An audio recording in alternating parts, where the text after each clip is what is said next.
O eternal and almighty God, from whom all power and wisdom come, we are assembled here before thee to frame such laws as may tend to the welfare and prosperity of our province. Grant, O merciful God, we pray thee, that we may desire only that which is in accordance with thy will, that we may seek it with wisdom and know it with certainty and accomplish it perfectly. For the glory and honor of thy name and for the welfare of all our people. Amen. We acknowledge we are gathered on Treaty 1 territory and that Manitoba is located on the treaty territories and ancestral lands of the Anishinaabe, Anishinaabeg, Dakota Oete, Dene Sulene, Neothog nations. We acknowledge Manitoba is located on the homeland of the Red River Métis. We acknowledge northern Manitoba includes lands that were and are the ancestral lands of the Inuit. We respect the spirit and intent of treaties and treaty making and remain committed to working in partnership with First Nations, Inuit, and Métis people in the spirit of truth, reconciliation, and collaboration. Please be seated.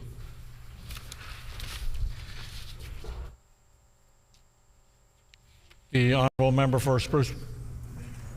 Orders of the day, private member's business. The Honourable Member for Spruce Woods. Thank you, Honourable Speaker. Can you please call Bill 217, the Men's Mental Health Awareness Week Act, Commemoration of Days, Weeks, and Months Act amended, for second reading? It's been announced that we will now call Bill 217, the Men's Mental Health Awareness Week Act, Commemoration of Days, Weeks, and Months Act amended, to resume debate on second reading. Standing in the name of the Honourable Member for River Heights. The Honourable Member for River Heights. Speaker, no further comments at this time. Are there any other speakers wishing to speak to the bill? Seeing none, is the House ready for the question? Question before the House is Bill number 217, the Men's Mental Health Awareness Week Act, Commemoration of Days, Weeks, and Months Act amended. Is it the second reading of that bill? Is it the pleasure of the House to adopt the motion? Agreed, and so ordered. The motion is accordingly passed.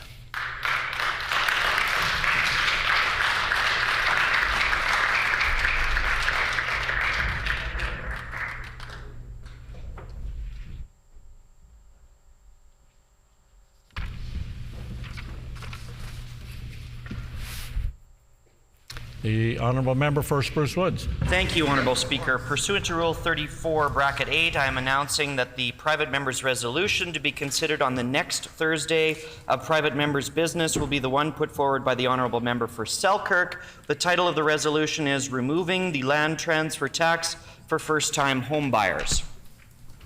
It has been announced that pursuant to Rule 34, Bracket 8, that the private member's resolution to be considered on the next Thursday of private member's business will be the one put forward by the Honourable Member for Selkirk. The title of the resolution is Removing Land Transfer Tax for First-Time Home Buyers.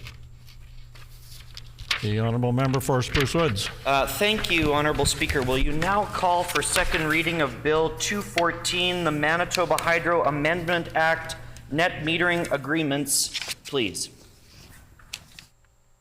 We'll now call for second reading Bill number 214, the Manitoba Hydro Amendment Act, Net Metering Agreements. The Honourable Member for Interlake Gimli. I move, seconded by the member for Spruce Woods, that Bill number 214, the Manitoba Hydro Amendment Act, Net Metering Agreements, be now read a second time and be referred to a committee of this House.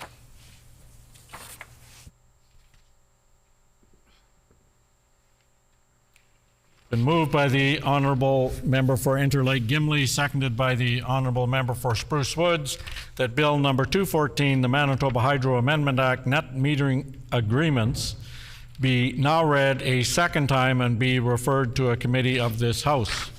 The Honourable Member for Interlake Gimli.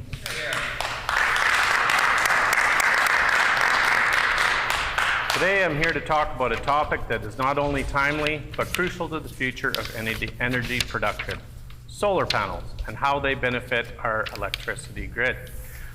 As we continue to search for sustainable solutions to meet growing energy demands, solar energy has emerged as one of the most promising alternatives, from reducing carbon emissions to enhancing grid stability Solar panels offer a range of advantages to the grid and society at large. The first and perhaps most obvious benefit of solar panels is that they harness energy from the sun, a clean, renewable resource. Solar panels offer a way to generate electricity with minimal environmental impact, making them a key player in our fight against global warming. According to the International Energy Agency, solar power could account for over 30% of global energy production by 2050, drastically cutting down carbon emissions from electricity generation around the world. Also, reducing strain on the energy grid during peak demand. One of the most significant ways solar panels benefit the Manitoba electricity grid is by reducing the consumption of water that is required to generate our total demand. Typically, peak energy demands occur in the winter when heat is required to sustain our rural homes and farms that don't have access to natural gas. Now, you may ask, what help solar panels will have in electricity generation in winter? Well, in Manitoba, peak solar production is in spring and fall. During these times, a home, depending on the size of their system, can generate more electricity than they use. When a home does that, it requires no electricity from the grid, therefore not requiring any water to run through the turbine, resulting in greater storage reservoir of water with potential energy, i.e., water's backed up behind a dam. Storing energy in this form is currently the most environmentally friendly. No need for batteries and their hazards. This storage of water is quite important for drought years, as we've recently experienced. The reduction in consumption at most any point through the year will result in water savings for Manitoba Hydro. Solar energy can act as a buffer, ensuring that supply meets demand without needing additional fossil fuel-based generation purchased from our American friends. Generally, solar produces better in drought years as the sun is shining, more and less so in cloudier years when water is usually more plentiful. So the correlation is normally spot on. Solar panels also promote distributed generation, meaning that electricity is produced closer to where it is consumed. Rather than relying on dams and the vast network of transmission lines, solar panels installed on homes generate electricity locally. This decentralized production reduces the need for long-distance transmission, which is costly and inefficient due to energy loss along the way. Another major benefit of solar panels is the potential to lower electricity costs, both for the individuals and for the grid as a whole. For homeowners that install solar panels, the ability to generate their own electricity means they can reduce their reliance on the grid, cutting their energy bills. For the electricity grid, integrating solar power reduces the overall demand for electricity from more expensive traditional sources. When solar energy reduces the need to purchase power from fossil fuel-based plants, hydro can lower their operational costs.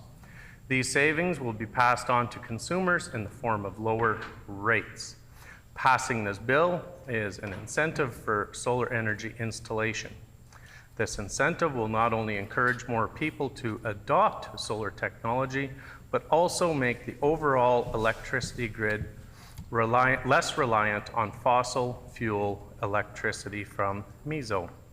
Now, looking at it from a financial perspective as a government, this is private money being invested into generate power. Win-win. The solar energy industry is a growing sector that creates jobs and stimulates economic growth. A solar panel installation increases. As solar panel installations increase, so does the demand for skilled labor from engineers to technicians.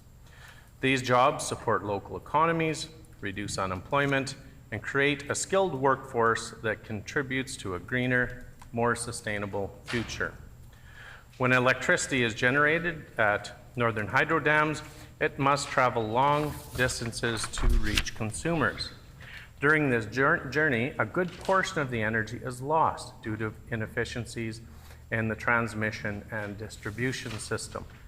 By placing solar panels closer to the point of use on homes, these losses can be minimalized.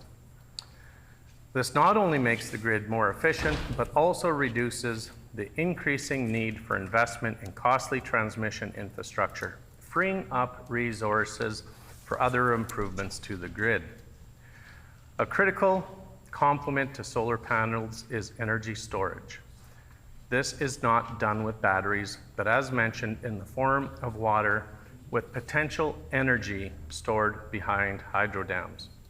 While solar panels generate electricity during the day, hydro dams can store excess energy produced during sunny periods and release it during times of high demand or when the sun isn't shining, and ultimately drought years.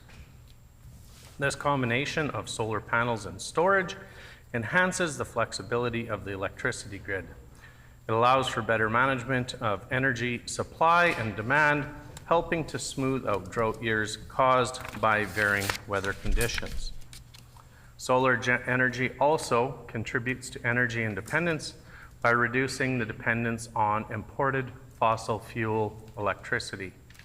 Our neighbors to the south rely on coal or natural gas to meet their energy needs, making them vulnerable to price fluctuations and supply disruptions. If we experience a year where we have excess water, we can still supply MESO with spot electricity. By generating electricity locally from solar panels, Manitoba can reduce their reliance on foreign energy sources, leading to greater energy security and price stability. The shift can also improve the trade balance as fewer resources are spent on improving energy, allowing funds to be reinvested in domestic priorities. In conclusion, the benefit of solar panels to the electricity grid are profound. They help reduce greenhouse gas emissions, ease the strain on the grid during peak times, promote distributed generation, lower electricity costs, create jobs, minimize transmission losses, and enhance grid flexibility. Furthermore, solar power contributes to national energy independence, reducing reliance on imported fossil fuel electricity.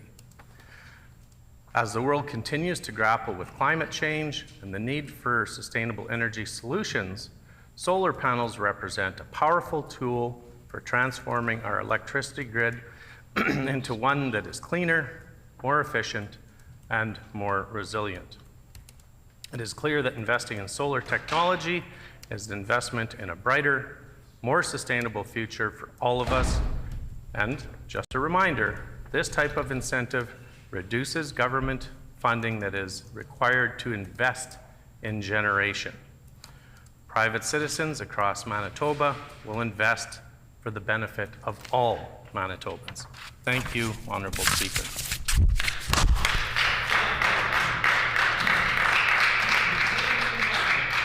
A question period of up to 10 minutes will be held. Questions may be addressed to the sponsoring member by any member in the following sequence. The first question to be asked by a member from another party. This is to be followed by a rotation between the parties. Each independent member may ask one question, and no question or answer shall exceed 45 seconds. The floor is now open for questions. The honourable member for McPhillips. Thank you, Honourable Speaker. I'm a little surprised to see this bill come from the opposition, given their terrible record on Manitoba Hydro over the last 7.5 years, raising rates on Manitobans, selling off parts of hydro. So I would ask the member opposite, why bring this legislation forward now and not when you were in government, when costs were rising? The honourable member for Interlake Gimli. Well, with all the consultations, that takes time, and being a minister not allowed to bring forward private members' bills, I'm hoping the member would be aware of that. But this bill will do great for all Manitobans, people that invest in solar, and also people who benefit from it. No further question. The honourable member for McPhillips. Okay, well, the PCs now all of a sudden want Manitobans to forget about their terrible record on energy production in Manitoba, but folks know that they don't have a leg to stand on hydro. Under this member's watch, hydro rates increased over 20% since 2016. Can the member opposite, considering he was a minister at the time, tell us why he thought it was okay to set hydro rates at the cabinet table and sidestep the Public Utilities Board? The honourable member for Interlake Gimli. Well, that member is part of a government that will go down in history as the debacle of Bipole and how much that has driven up the prices of energy costs for all Manitobans. So this bill is brought forward in a nonpartisan matter, but I can hear comments from members opposite that it's not going to stay that way. The honourable member for Riding Mountain. Thank you, Honourable Speaker, and I want to thank the member from Interlake Gimli for bringing forward this important, well-researched bill. I want to know how Bill 214 will incentivize Manitobans to install solar systems here across the province. The honourable member for Interlake Gimli. Well, as across most of Western Canada, this will catch us up with them, and it's shown that private investors can invest in their solar system for their home, and then it benefits the rest of Manitobans by making the grid more stable and also reducing energy prices as a whole for consumers of Manitoba Hydro, as there's less investment that needs to go into generation. This also levels out, helps level out drought years. The honourable member for McPhillips. So the previous government had a pretty bad habit of making energy policy decisions behind closed doors. My question for the member opposite is, why was this PC administration's energy policies always made at the cabinet table, and why did he push for an unsafe mining project and not this piece of legislation? Order, please. I would remind all members to keep their questions and answers relevant to the bill we're discussing here this morning. The honourable member for Interlake Gimli. Yeah, I just want to talk a little bit about the reliability of solar panels. I think the longest standing solar panels operating in Canada are some 45 years old now, and they are producing at nearly 80% of their original capacity when they were first introduced to the skies 45 years ago, and they're producing almost 80% with no maintenance other than the occasional washing if it doesn't rain. So it's a very reliable source of energy. I just wanted to make note of that. Honourable Speaker. The honourable member for La Vérendrye. Thank you, Honourable Speaker, and thank you to the member from Interlake Gimli for bringing this important piece of legislation forward. My question for the member is whether other provinces have net metering currently in place. The honourable member for Interlake Gimli.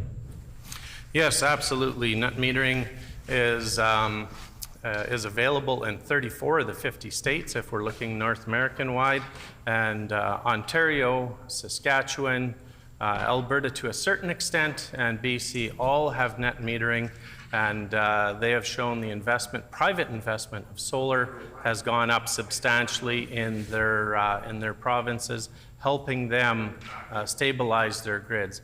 Ontario especially was in high need of solar panels to help stabilize their grid, and this accomplished it.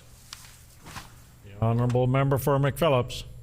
So, Honourable Speaker, speaking of solar energy and the opposition now being super pro-solar energy, I'd asked the member opposite, there was a program that the previous NDP government had implemented providing farmers and rural folks with a rebate.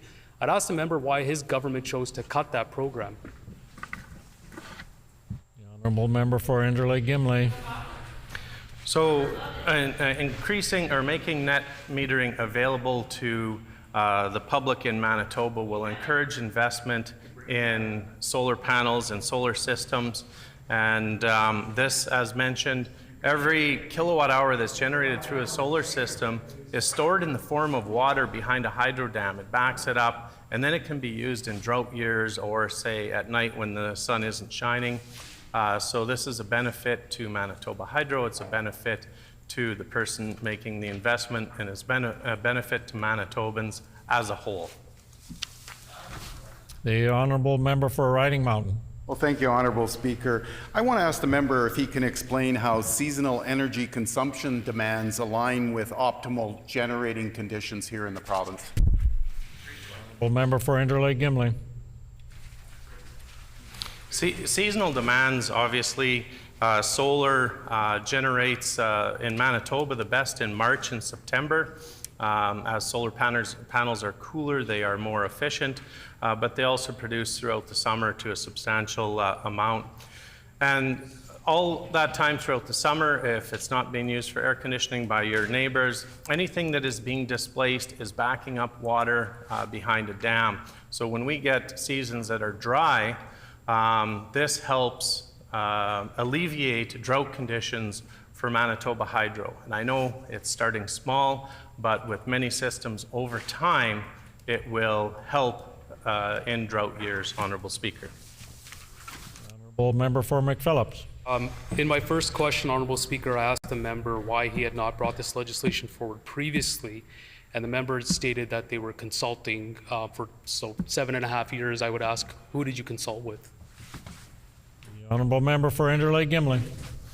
Oh, many, many Manitobans, including Manitoba Hydro workers, and I also took the liberty to consult in different provinces where this has been brought forward, where net metering has been brought forward, and also in provinces that it has not been brought forward.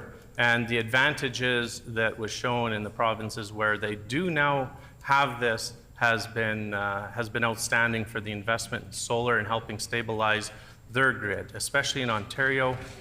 They needed solar to help stabilize their grid, and they're well on the way to achieving their goals.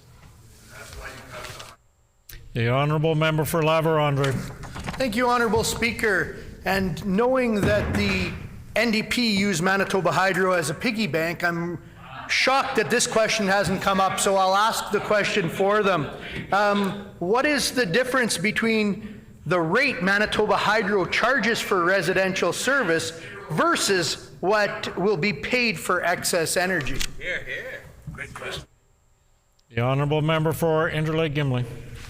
Yeah, this bill addresses the kilowatt hour per kilowatt hour. So if you generate 1 kilowatt per hour in excess, you get to put that in the piggy bank for later and take it back. Currently, the majority of the systems are set up where it's actually a money transaction, and so the consumer is purchasing hydro for 4 cents per kilowatt hour more than they are giving it back to their neighbors. So this would make it a lot easier for Manitoba Hydro, for the consumer, to just keep track of the kilowatt hours rather than dollars and cents and PST and GST and all the convoluted efforts that have to go along with this. So this clearly keeps it at kilowatt Member's hour time per is kilowatt hour. expired.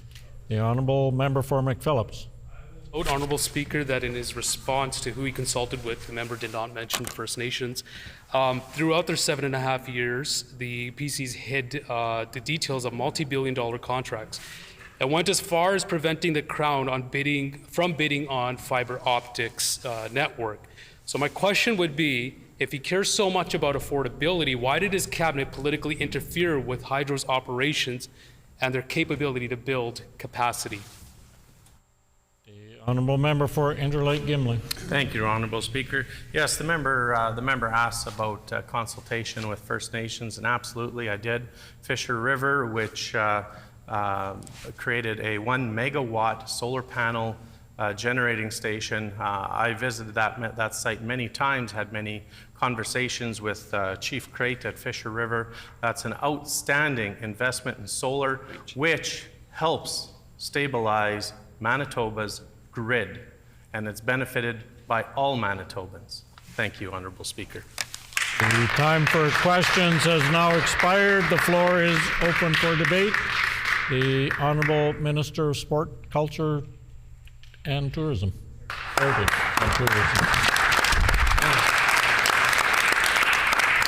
Thank you very much, Honourable Speaker. I'd like to thank the members opposite for bringing this bill forward because it gives us an opportunity to talk about Manitoba's clean energy future. And the future is bright for Manitobans in terms of development of clean energy, especially solar. And our government is creating more jobs in this sector. We're investing in Manitoba. And we want to make sure these strategic investments are done with cost savings in mind.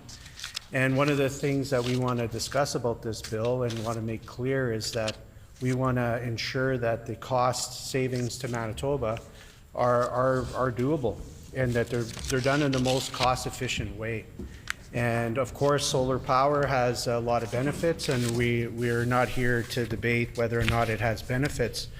But I think the important part is whether or not it's the most efficient, this proposal is the most efficient way of doing that. And we actually, our government is going out there and creating government-to-government initiatives for clean energy. Really proud to stand with a government that addresses the need for wind energy as well. And when we create these types of partnerships with Manitobans, we also demonstrate some economic reconciliation, which I think is extremely important. And one of the things that I would like to really point to and address is that the recent approval of the CPS mine and its contributing role that it'll have increasing solar panel generation here in Manitoba is a clear indication that we are, of course, extremely excited about the potential of solar power. But again, we need to make sure that costs are controlled. And we want to make sure that we are speaking about clean energy all of the time. And hydro, of course, is a large part to play in that. Our investments in New Flyer, our investments in their all-Canadian build facility is extremely important. I just want to warn members opposite if they need to expect from me that presentations will often be bilingual. Channel 2 on your device if you're interested in hearing what I have to say. And alors, je voudrais remercier mes amis ici et vous dire que notre équipe croit dans la nécessité de rendre la vie abordable pour les Manitobains. Et c'est certain que le solaire, ça fait une grande partie de cela. Nous nous engageons à explorer toutes les avenues possibles pour économiser, to save, de l'argent pour eux et leurs familles. Cela inclut le maintien des tarifs publics bas et la possibilité qu'ils soient fixés de la manière indépendante par la Commission des services publics. Because what we come from and what we want to talk about consistently is what is the savings to the average Manitoban, and how can we make sure that whatever energy we do buy from these solar panels have a cost savings for Manitobans. And I think that's something that is debatable in this House, and happy to do so. Et l'Hydro-Manitoba est le joyau de notre province et sera renforcé par notre gouvernement et non pas privatisé. Cela garantit que l'énergie demeure abordable. Notre gouvernement sait que les Manitobans feront le choix respectueux du climat lorsqu'on va les permettre. We will allow people to make the choice to have clean energy choices in their homes, of course, but I think that we have to make sure that whatever we are buying from the solar investor is done at a cost that can be sold. And I think that's a really important point to be made here. We are leaders in clean energy in Canada. Our government is insured to making Manitoba rates affordable. Can we lower costs in Manitoba with this proposed solar plan when there may be instances where we are buying solar energy above the cost we can sell it? Through Efficiency Manitoba, Manitobans have been saving dollars. We also brought in rebates for electric vehicles, up to $4,000 available to buy new EVs and up to $2,500 for used EVs.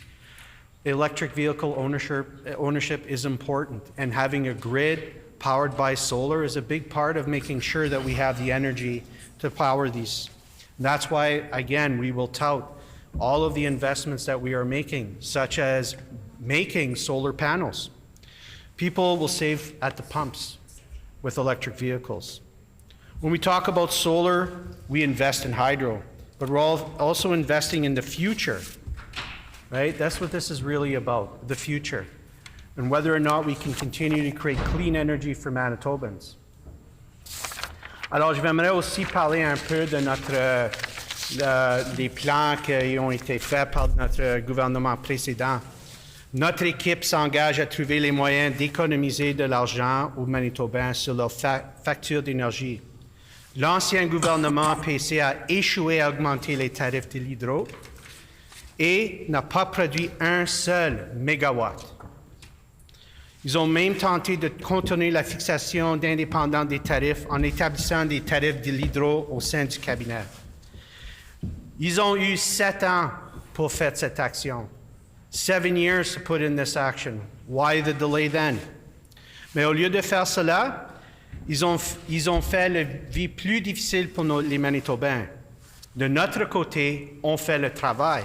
Et je pense que c'est super important que nous avons ces débats dans ce chambre pour parler des bénéfices du solaire.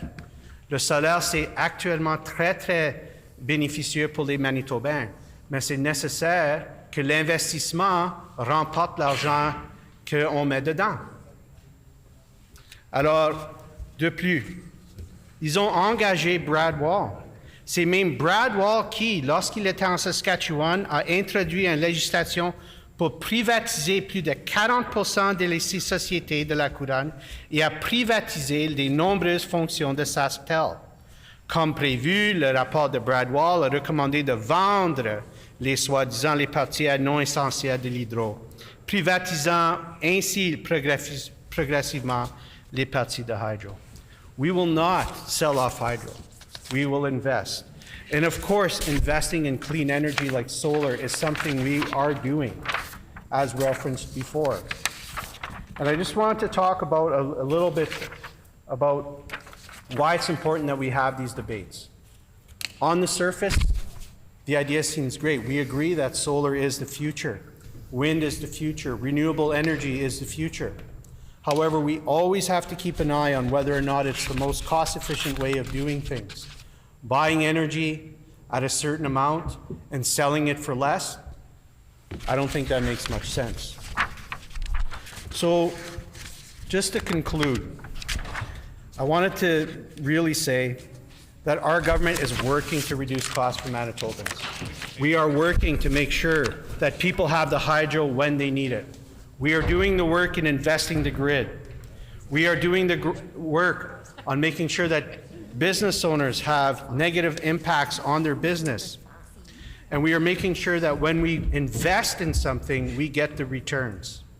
And it's important that those upfront costs, when we put them forward, will have dividends for future generations.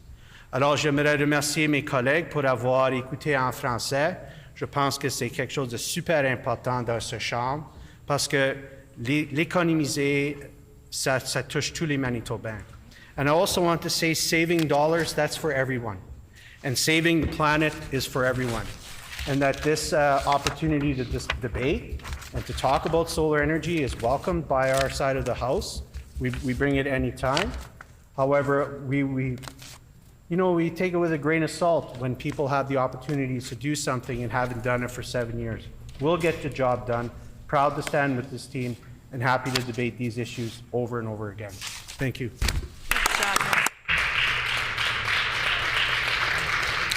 The honourable member for Riding Mountain.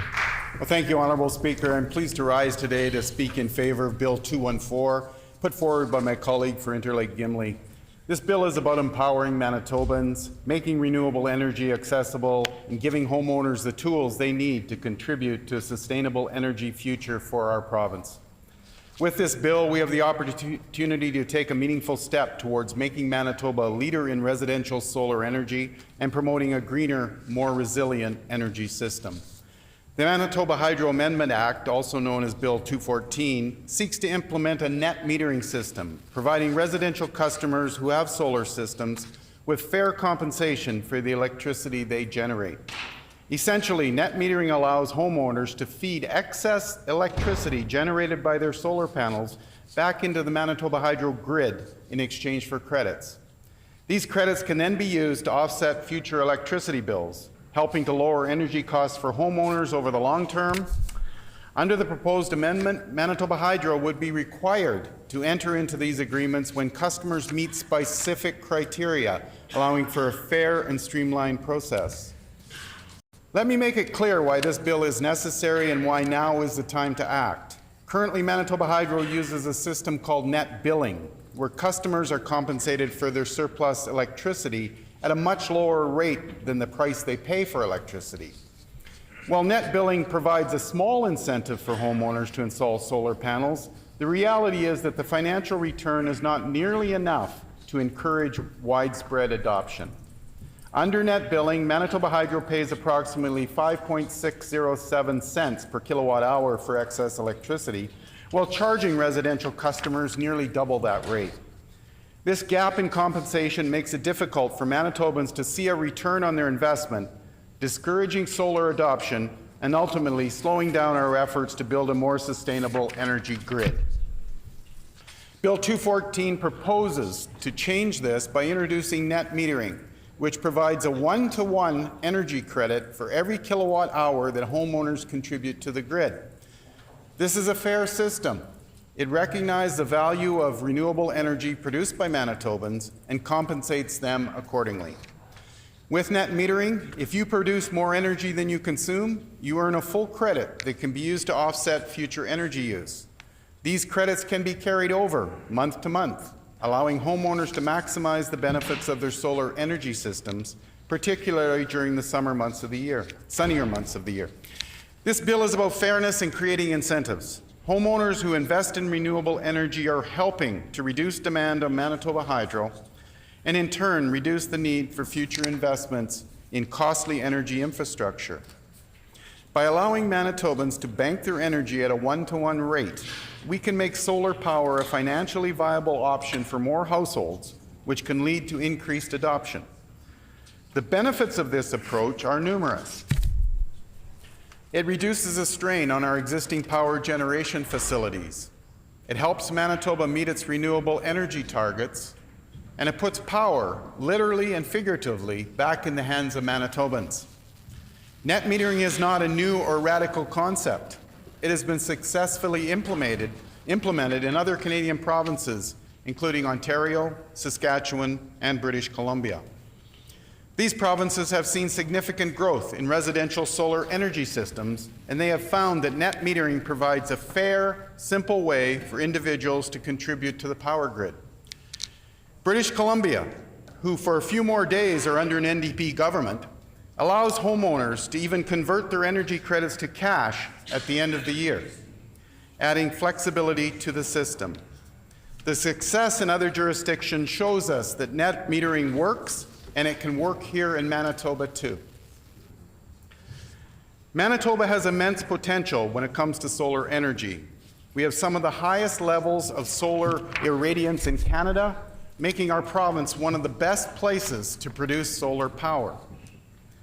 By passing Bill 214, we can take full advantage of this natural resource, making Manitoba a leader in solar energy production and ensuring that Manitobans are rewarded fairly for their investments in clean energy. Moreover, encouraging solar adoption helps diversify our energy mix, making our energy system more resilient in the face of changing energy demands and climate challenges. The current NDP government has set ambitious targets for reducing carbon emissions and promoting renewable energy use. And while I commend these goals, their actions have been insufficient. Without practical support for residential solar adoption, these targets will remain nothing more than empty promises. Bill 214 is a step in the right direction. It provides the practical support needed to encourage Manitobans to invest in renewable energy systems. We know that our neighbors, like Saskatchewan, have already seen the positive impacts of their net metering programs. Why should Manitoban be left behind in the growing movement towards a greener energy future? Honourable Speaker, it's disappointing that the NDP government has allowed Manitoba Hydro to continue with an outdated net billing system that penalizes Manitobans for trying to make environmentally responsible choices. Instead of empowering Manitobans, the current government has chosen to protect the status quo, a system that benefits Manitoba Hydro at the expense of the people. Bill 214 changes that. It levels the playing field, giving Manitobans the chance to take control of their energy consumption and be fairly rewarded for their contributions. In addition to the environmental benefits, expanding residential solar installations will stimulate our economy. Net metering can lead to the creation of new jobs in the solar energy sector, from installation and maintenance to technical support. Local electricians, contractors, and renewable energy companies stand to benefit from increased demand for solar installations, creating good, well-paying jobs right here in Manitoba. This is an investment in our workforce, in our local businesses, and in our provincial economy as a whole, something the NDP has failed to deliver. The introduction of net metering also complements other initiatives currently under discussion, including the NDP's heat pump plan, which aims to reduce greenhouse gas emissions by promoting energy-efficient heat pumps. However, these heat pumps will increase the demand for electricity, placing additional strain on the Manitoba Hydro grid. By encouraging homeowners to install solar panels and enter into net metering agreements, we can offset some of this increased load, providing balance and stability to the grid. Solar energy systems paired with net metering can reduce the need for costly infrastructure upgrades while ensuring that homeowners can affordably meet their energy needs. This is a practical solution to a problem that the NDP's plan alone cannot solve. I understand that some may be concerned about the financial impact on Manitoba Hydro. It is true that net metering may mean reduced revenue in the short term, as homeowners generate their own electricity rather than purchasing it. However, the long-term benefits outweigh these costs. By reducing demand on the existing grid, Manitoba Hydro can delay or avoid significant capital expenditures on new generation capacity.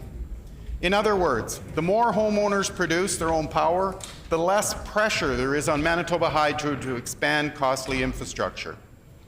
Furthermore, many energy experts agree that investing in decentralized renewable energy production, such as residential solar, makes our energy system more resilient and cost-effective over the long term. To summarize, Bill 214 is about fairness, empowerment, and progress. It is about giving Manitobans the ability to produce their own energy and be fairly compensated for it. It is about reducing our reliance on traditional power generation and embracing the renewable energy options that are available to us. It is about investing in our communities, creating jobs, and helping our province meet its renewable energy targets.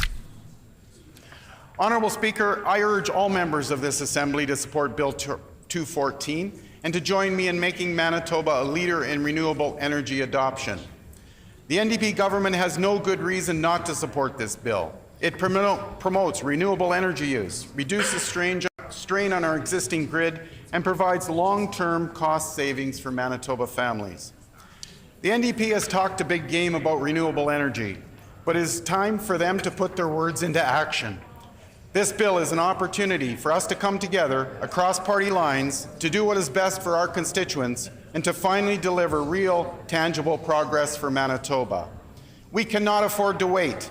Climate change is a defining challenge of our generation, and we must take every opportunity to promote clean, renewable energy solutions. Bill 214 provides a clear path forward, a path that supports Manitoba homeowners, reduces our carbon footprint, and helps us build a more resilient and sustainable energy system. Thank you very much, Honourable Speaker. Hear, hear. The Honourable Member for McPhillips.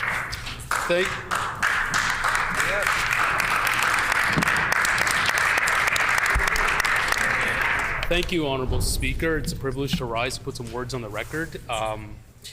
I actually want to start by just shouting out our finance minister, who's responsible for Manitoba Hydro and his work in stabilizing Manitoba Hydro after a pretty challenging 7.5 years.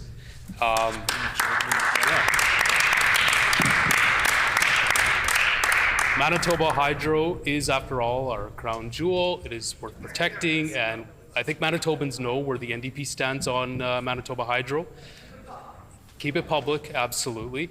And we heard a little bit about, I remember door knocking during the summer of 2023 and hearing how concerned folks were about some of the things that were coming out of the government at the time, the PC government, related to surge pricing. And, you know, we saw what happened with raising rates at the cabinet table and subverting the Public Utilities Board.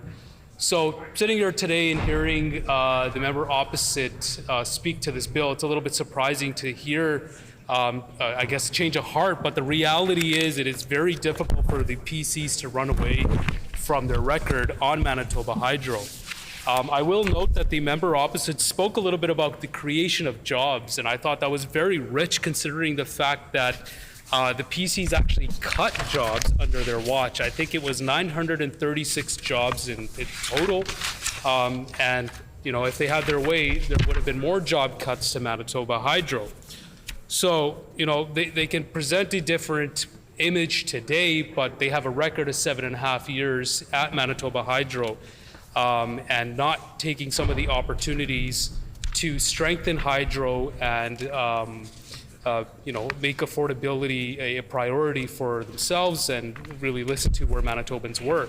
I asked this during my questions as well, when they had the opportunity when they were in government to make life more affordable for Manitobans, they opted to push through sketchy mining projects and make decisions at the cabinet table that were contrary to where the priorities of Manitobans were.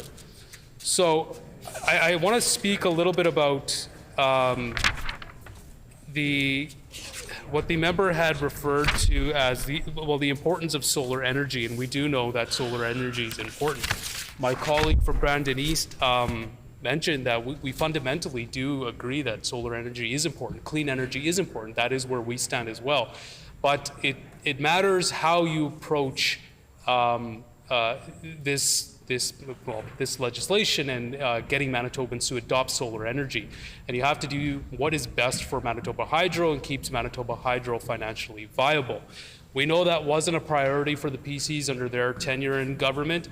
In fact, looking at the collection of their decisions and their actions over 7.5 years, one could easily deduce that these were done intentionally to undermine Manitoba Hydro, to undermine the public's trust in this Crown corporation. And so with our government you know, it gets said often, and I'll repeat it again, it's a new day in Manitoba.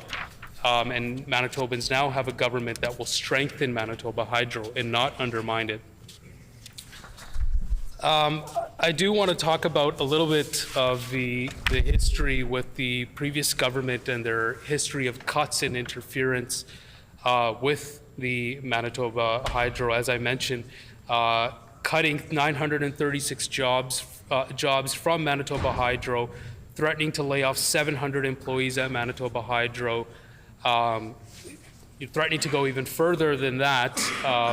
There was a point where the Hydro spokespeople had said that any further staff reductions would have significantly increased the risk of public and employee safety as well as system reliability.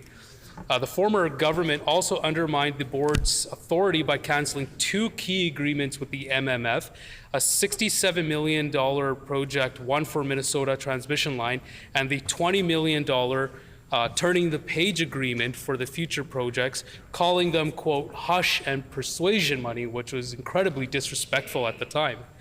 And the board had felt that they were unable to resolve a number of critical issues related to the finances and governance of Manitoba Hydro, including matters related to Hydro's efforts to further develop relationships with Indigenous peoples. Something on the positive side, earlier this summer, our finance minister had announced that Manitoba would be reviving the international consulting line of business, which would take Manitoba Hydro's expertise and connect them to prospective customers across North America and really strengthen a potential line of business for us, something that the PCs had the opportunity to do under their time in government, but again, opted not to do. And it's just one of many examples of the PCs not taking opportunities to strengthen Manitoba Hydro. So when a piece of legislation like this comes forward, you would take it with a grain of salt. Our team is, of course, committed to finding ways to save Manitobans money on their bills. The previous government increased hydro rates and failed to produce a single megawatt of energy, not 1 megawatt of energy under their watch. Like I said, they even tried to sidestep the independent rate setting through the PUB and set rates at the cabinet table, essentially politically interfering with the rates and increasing rates on Manitobans at a time where Manitobans were feeling the pinch in affordability and cost of living. On this side of the House, we're actually getting the work done for Manitobans. We're reversing a lot of the PC government's constricting legislation on Manitoba Hydro's finances. The Stephenson and Pallister governments hid Hydro's financial performance from Manitobans while they actively sold off parts of the Crown and prevented them on building future infrastructure projects. In October of 2020, they sold Manitoba Hydro's profitable 40% stake in Teshmont. Then in 2021, February 2021, they announced the closure of their international consultancy of Manitoba Hydro International, which meant fewer expert jobs here in Manitoba, where the expertise is. The PC government also, as my colleague mentioned, hired former Saskatchewan Premier Brad Wall, who has been very clear on his position on Manitoba Hydro and Crown corporations. And while under his tenure as Premier, introduced legislation in Saskatchewan to privatize over 40% of its Crown corporations, and as well privatized many functions of SaskTel. Of course, we here in Manitoba have a little bit of, I guess, PTSD from the Filman years in privatization, which is exactly the route that the former PC government was headed down. I think, thankfully... Order, please. I think the member's getting a little far afield from the bill that we're debating here this morning, so if he could kindly draw his comments back to be more relevant to the bill before us, that would be greatly appreciated. The Honourable Member for McPhillips. Thank you, Honourable Speaker. I appreciate the note, and I was simply trying to create a historical context, which I think is important for Manitobans to know with the introduction of this legislation. Nothing in this chamber happens in a vacuum, and despite the opposition's efforts to erase the past 7.5 years by introducing legislation that on its face may seem positive, it is important for Manitobans to know exactly where they stood for the last 7.5 years. Again, fundamentally, our party, our government is very much in favor of renewable energy and promoting solar energy and will do things the right way. But I think it is important for Manitobans to know where we are today and how we got here.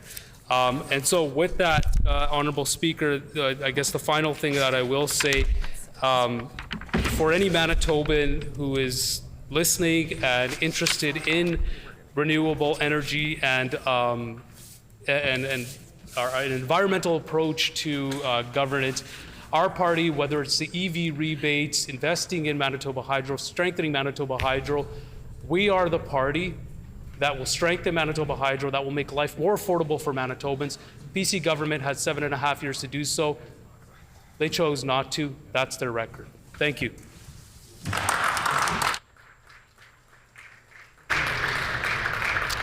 The Honourable Member for Riel.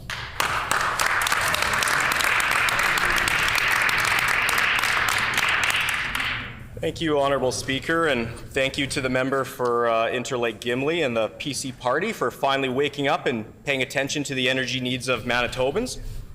The PC record on energy and Manitoba Hydro is pretty clear. For 7.5 years, the failed PC government, they raised hydro rates on Manitobans and failed to produce 1 single megawatt of energy. In fact, things got so bad that in 2019, the entire Manitoba Hydro Board quit, a board that they had put together, because they could not get a meeting with the Premier despite 2 years of asking. The PCs would, in fact, have us shivering in the dark if it was left to their own devices. This isn't surprising, however, Honourable Speaker. In fact, the PCs throughout history have always been against any expansion of hydro energy generation. Instead, it's always been the NDP who are the builders of Manitoba Hydro.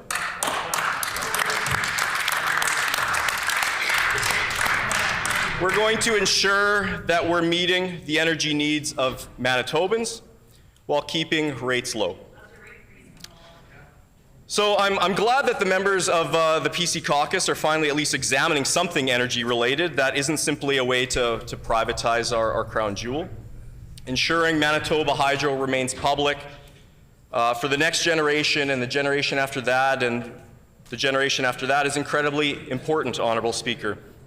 So while the members opposite dabble their toe in the water of energy production, our NDP government is going to stand firm against the PC record of privatization.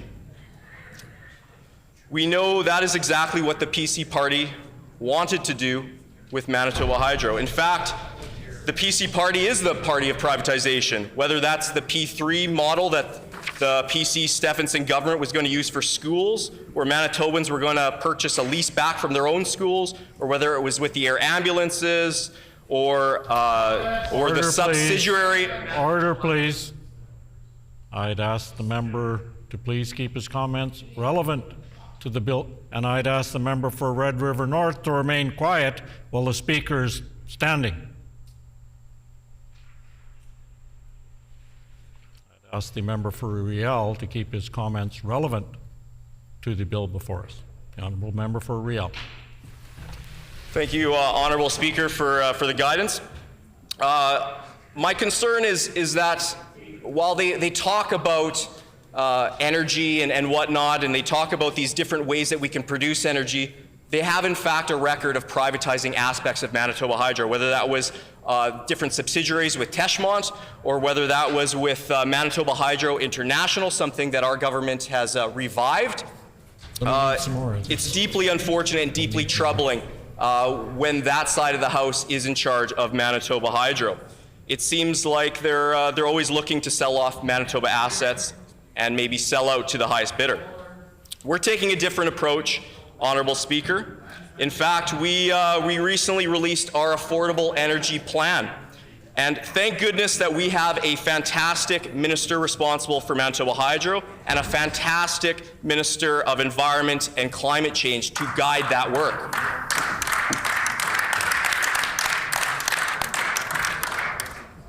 So in our plan, we are taking a broad approach to energy. This starts with energy efficiency. This is going to expand. Order, please. The hour now is 11 o'clock. Time for private members' resolutions. When this matter is again before us, the honourable member will have 6 minutes remaining. So now it's time for private members' resolutions. The resolution before us this morning is the resolution brought forward by the honourable member for Agassiz. The title of the resolution is Including an MRI in a Portage District General Hospital. The honourable member for Agassiz.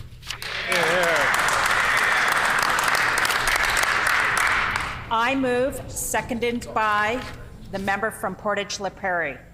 Therefore, be it resolved that the Legislative Assembly of Manitoba urge the provincial government to listen to the calls from over 35 local doctors and thousands of community residents to include an MRI scanner in the new Portage-La Prairie Hospital to reduce wait times for diagnostic imaging and provide care closer to home.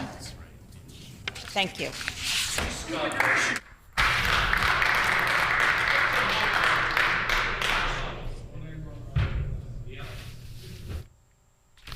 Been moved by the Honourable Member for Agassiz, seconded by the Honourable Member for Portage-La Prairie.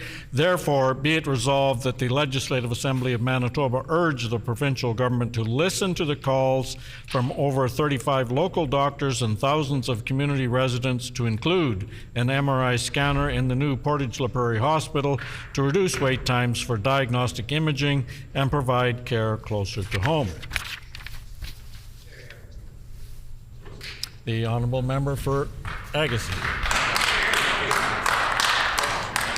Thank you, Honourable Speaker. I'm pleased to sponsor this resolution that speaks to the urgent need for a magnetic resonance imaging, or otherwise known as MRI machine, at Portage Regional Health Centre, which is under construction.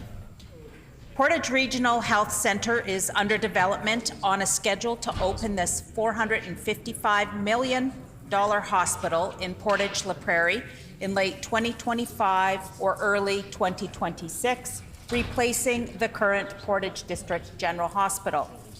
My colleague, the member from Portage-La Prairie, has been stating publicly, clearly and effectively during the past many months that the Portage area very desperately needs MRI scanning as part of the healthcare diagnostic services available in that part of Manitoba. The community of Portage-La Prairie has rallied together in support of the new hospital getting an MRI. Financial commitment has been made by community members and foundation, and petitions are being signed and meetings are being planned. It was determined as a result that patients in Portage-La Prairie area could continue to be scheduled for MRIs at other regional health centres in Winnipeg, Selkirk, Morden-Winkler, Brandon, and Dauphin. However, the urgent need for MRI diagnostic services at Portage-La Prairie's new hospital has been made clear by doctors, healthcare professionals who work in that area. In fact, dozens of doctors sent a letter this year to the Premier and the Minister of Health, Seniors and Long-Term Care to implore them to reconsider their plan to exclude MRI services from Portage Regional Health Centre. The physicians called the lack of MRI machine a glaring omission for the new hospital. Again, a glaring omission, which will serve a growing population that has many health inequities. The doctors also added that if patients must be transferred from Portage-La Prairie to other centres for MRI scans, it will further burden already overworked and understaffed emergency medical services. According to doctors, the 3,000 images, the number referred to in Shared Health's assessment, is only the number of completed scans. And what had not been factored into this number of MRI appointments that are missed due to economic and social barriers such as lack of transportation. Many patients, often senior citizens, have no way to get to MRI appointments because they have no ride or no means to pay someone to take them. The number of these people and individuals is not tracked. This is the case too with canceled MRI appointments and those that are missed or rescheduled. The numbers do not appear to be tracked at all. So actually, many residents of this area of Manitoba are going without the proper testing, the diagnostic MRI scans that they need. The member for Portage-La Prairie has, as well, been in contact with Indigenous communities in Portage-La Prairie's surrounding areas, speaking with leaders of these communities. He's also made aware of the cultural barriers to MRI services at some health facilities in our province. At the new Portage Regional Health Centre, the plan is to offer cultural spaces and services for Indigenous patients so they can practice their cultural health practices. It will be a better facility for those First Nation patients, so it should have an MRI machine for their diagnostic needs. An MRI machine at the new Portage La Prairie Hospital would bring benefits to far beyond the community itself and the immediate surrounding areas. This is because it would lessen the burden on diagnostic services at hospitals in other parts of the province. Let's look at Winnipeg, for instance. The Grace Hospital is about an hour drive from Portage La Prairie. So some of those patients waiting for diagnostic MRI scans in Winnipeg would be able to be served in their home community of Portage while alleviating pressure from other facilities in our province. For residents of northern communities of northern Manitoba, an MRI scanner in Portage La Prairie could work well with the potential access for air travel and medevac flights through Southport Aerospace at the Portage area.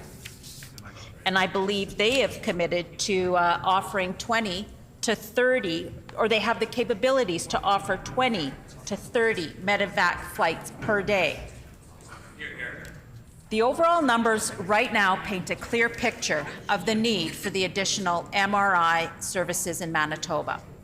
One of the first things the NDP did when they formed government a year ago was to fire the doctors in charge of the Diagnostic and Surgical Recovery Task Force, whose job was to address surgical and diagnostic waits. Since then, MRI wait times have climbed. As of June this year, the waits were up to 49 weeks at Health Sciences Centre in Winnipeg, a 10-week increase from July 2023, and up to 27 weeks at the St. Boniface Hospital. That's an increase of 8 weeks from July 2023. At Grace Hospital, for another example, the wait time for an MRI scan was 27 weeks this past summer.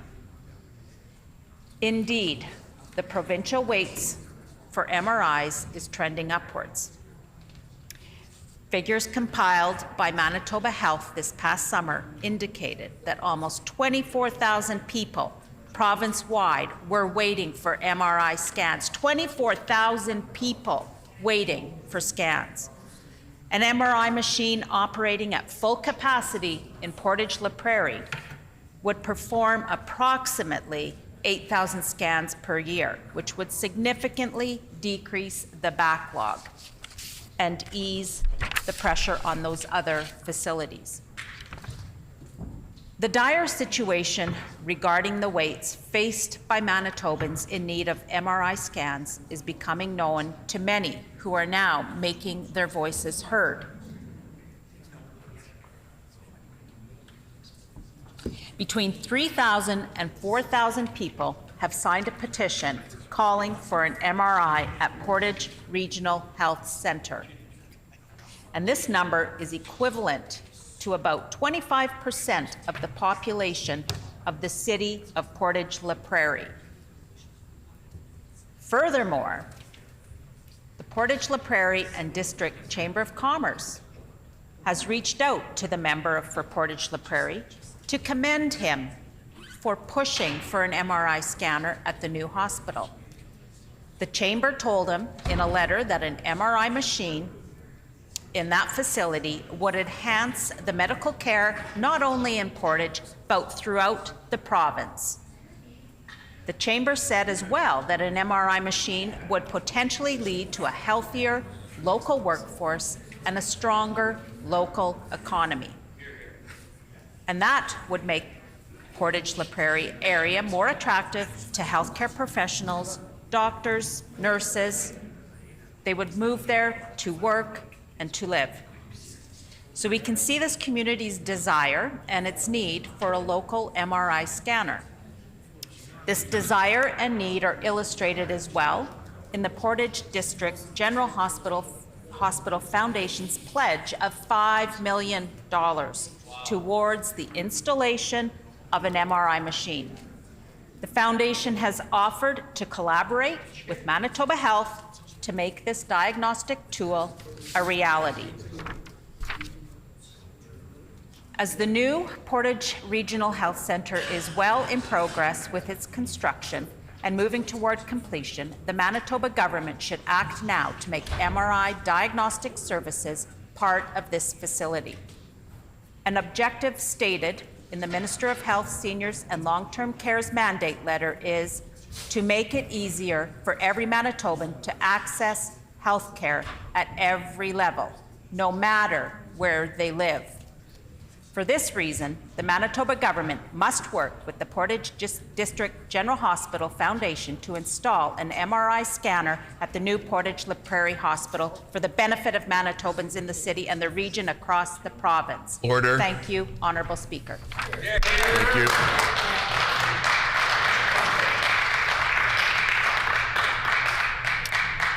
A question period of up to 10 minutes will be held, and questions may be addressed in the following sequence. The first question may be asked by a member from another party. Any subsequent questions must follow a rotation between parties. Each independent member may ask one question, and no question or answer shall exceed 45 seconds. The Honourable Member for Seine River. Thank you, Honourable Deputy Speaker. This topic continues to be the PC's one healthcare speaking point. And like their previous approach to an austerity government, it's filled with misinformation and only gets people's hopes up. Our team's doing the real work of listening to people and the experts, not those who profit from illness. My question for the member opposite: why is she covering for her colleague from Portage La Prairie and continuing to perpetuate false claims?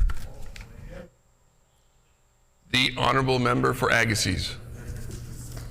Well, I want to say thank you to the member opposite for that question. I am not perpetuating any false claims. What I will repeat is what the PC's committed to when we were in government, and that was a $1.2 billion in capital spending across the province to make it state-of-the-art upgrades to facilities. Such as the renovations at the St. Boniface Hospital ER, the Grace Hospital, the ICU upgrades that were done there, the new hospital in Portage La Prairie, the new hospital that's being under construction right now in Neepawa, Cancer Care Brandon and upgrades to Brandon's Hospital, Flin Flon's Hospital, Dawkins Hospital. The member's time has expired.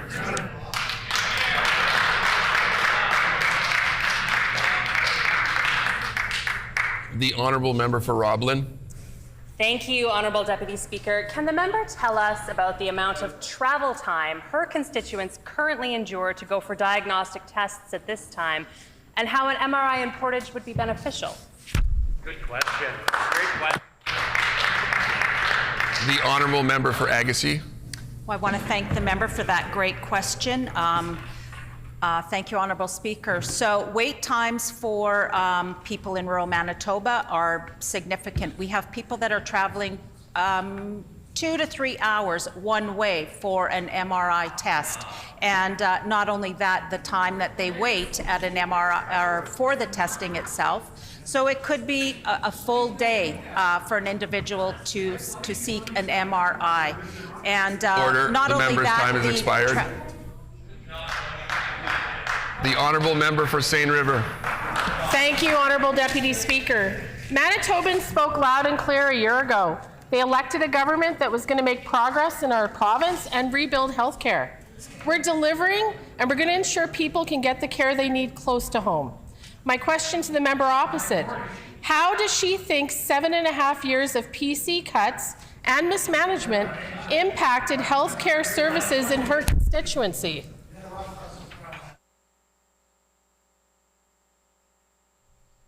The Honourable Member for Agassiz. Thank you, Honourable Speaker. And again, I thank the members opposite for that question. And if we want to talk about cuts, let's talk about what this NDP did when they first got into government. What they cut and was the Diagnostic and Surgical Recovery Task Force. They fired the doctors that were hired to eliminate and alleviate the wait times for MRIs. They fired those doctors and putting pressure on other facilities. And let's talk about what, since they took office, the MRI wait times are up. up to 49 weeks at Health Science Center, up to 27 weeks at the St. Boniface. That's Order. an 8-week The member's time has expired. The honourable member for Portage La Prairie. Thank you, Honourable Speaker. And thank you to the member from Westlake Gladstone for Agassiz for bringing this forward. My question is, can the member tell us what she has heard about the local doctors in Portage La Prairie on the importance of an MRI locally to be able to properly diagnose and treat patients? Great.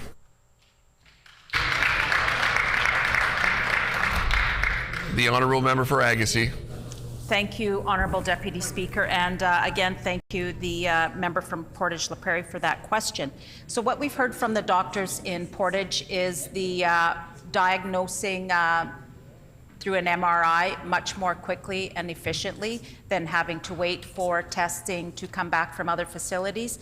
And not only that, but having the state-of-the-art technology and services provided in a new facility will also attract doctors and recruit doctors to a facility that offers the up-to-date technology.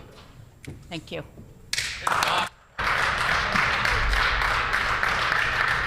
The honourable member for Seine River. Thank you, Honourable Deputy Speaker. When the PCs were in power, healthcare staff kept leaving due to the disrespect of that failed government's policies. Under their watch, there were far fewer doctors per capita in rural Manitoba, specialists left, and ERs were closed. My question to the member opposite is, will she accept that her colleagues left their constituents worse off after 7.5 years of cuts and mismanagement? The honourable member for Agassiz. Thank you, Honourable Deputy Speaker. So our PC team actually added over 400 nursing seats and 80 physician seats to the Manitoba education system, which the NDP want to take the credit for. We cleared over 80,000 surgeries and diagnostic procedures from the backlog. We put forward $400 million to recruit, retain healthcare workers in Manitoba. The PC succeeded in hiring over 2,000 healthcare professionals in over 2 years. And again, I'll say that we committed to more than $1.2 billion in spending across the province to make state-of-the-art upgrades to hospitals. So we did not Order. cut. The member's time has expired.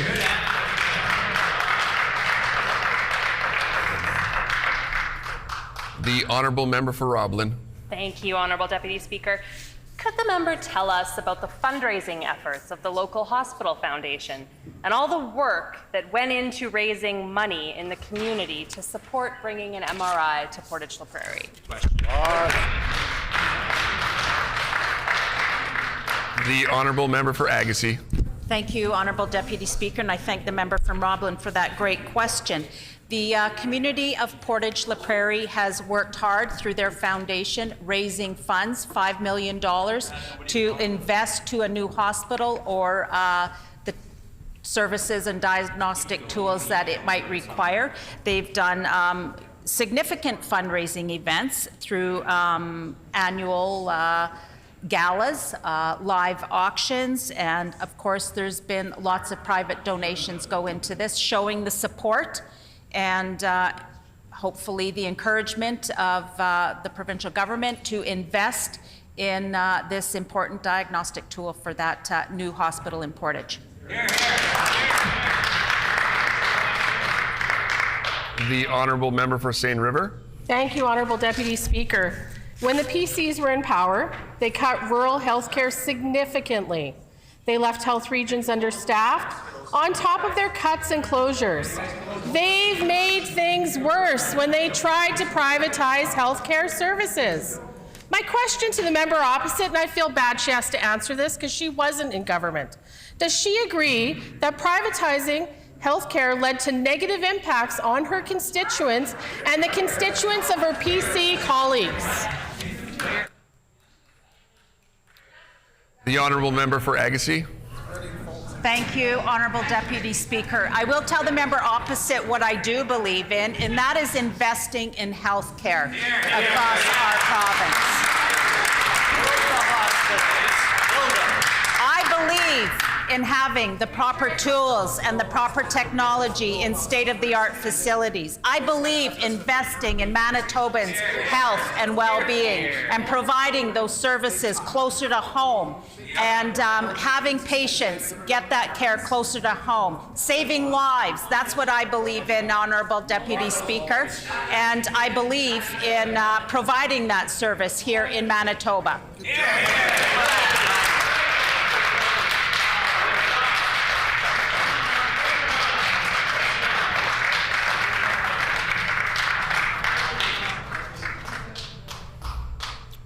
The honourable member for Portage-La Prairie.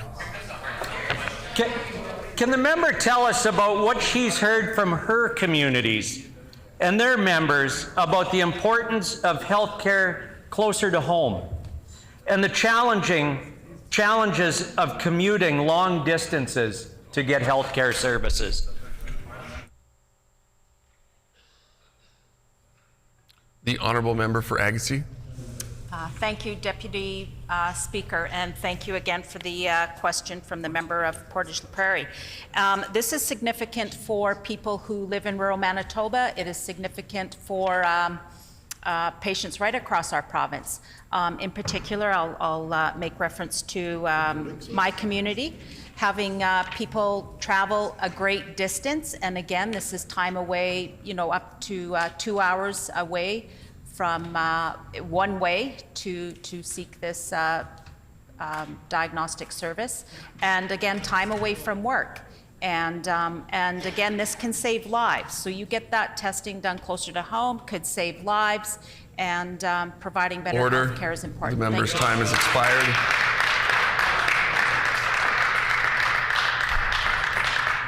The time for questions has expired. The floor is now open for debate. The honourable member for Tuxedo.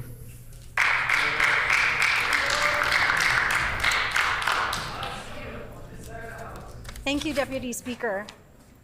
And I'd like to thank the member opposite for this resolution. I'm glad to hear that the member is an advocate for healthcare and is speaking with their constituents on this important issue. And it sounds like we have some common ground. Manitobans do deserve access to healthcare close to home, anywhere they live. And the healthcare system needs to improve capacity to serve the needs of Manitobans better.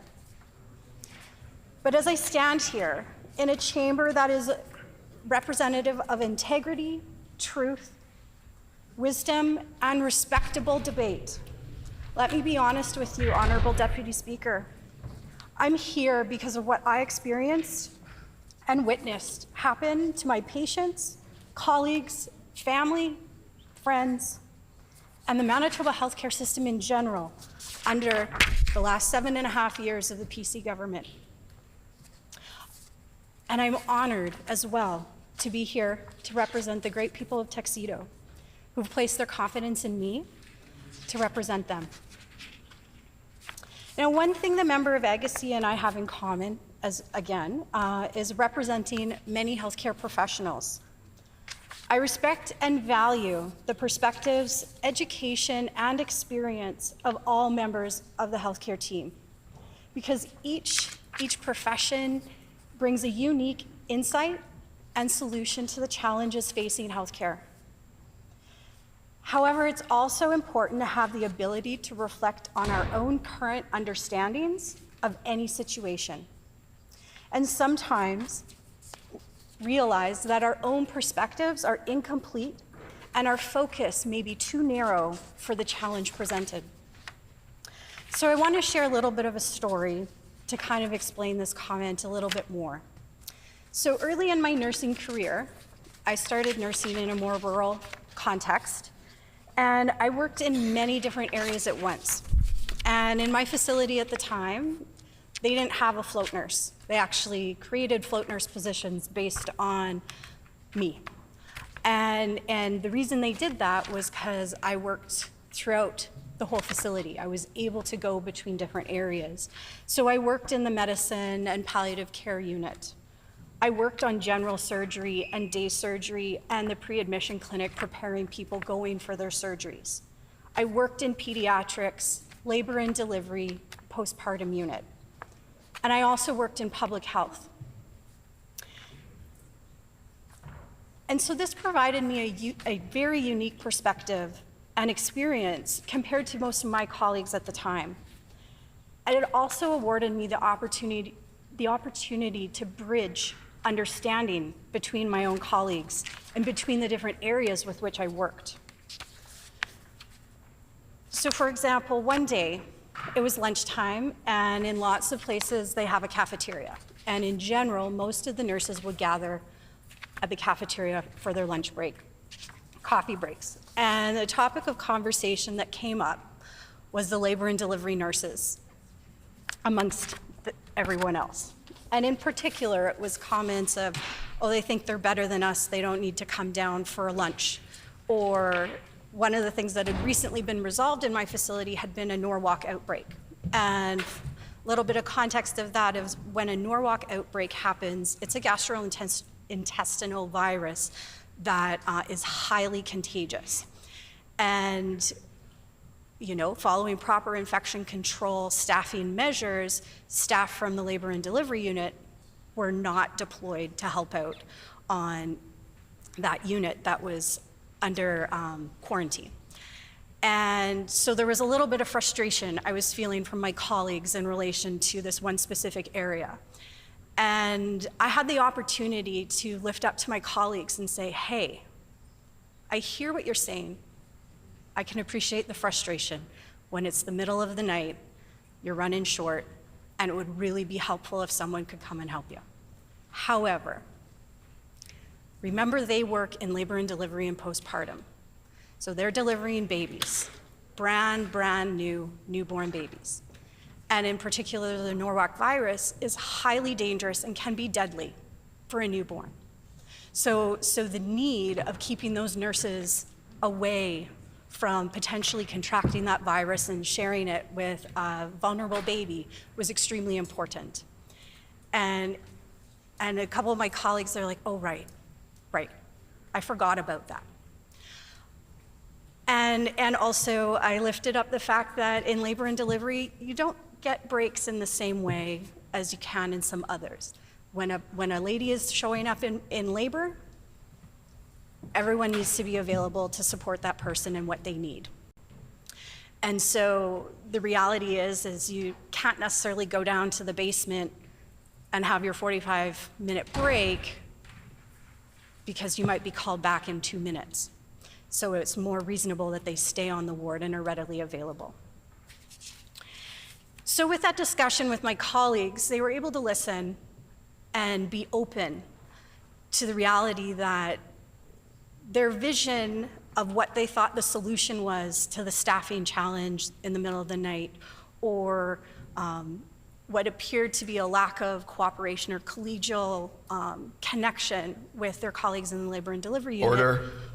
I will encourage the honorable member for Tuxedo to bring her comments back to the relevance of the resolution before the House.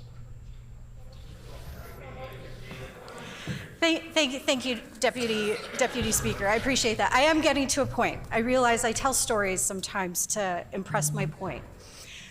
The story, the moral of the story, I guess you could say, is the reality, even myself, in the few months that I've been in government and am able to speak directly with the health minister, I am myself learning so many factors within the healthcare system, so many barriers and challenges that I was not even aware of. And my point is, as much as I highly respect the doctors from Portage La Prairie that are advocating on behalf of their own patients and what they see as an absolute need.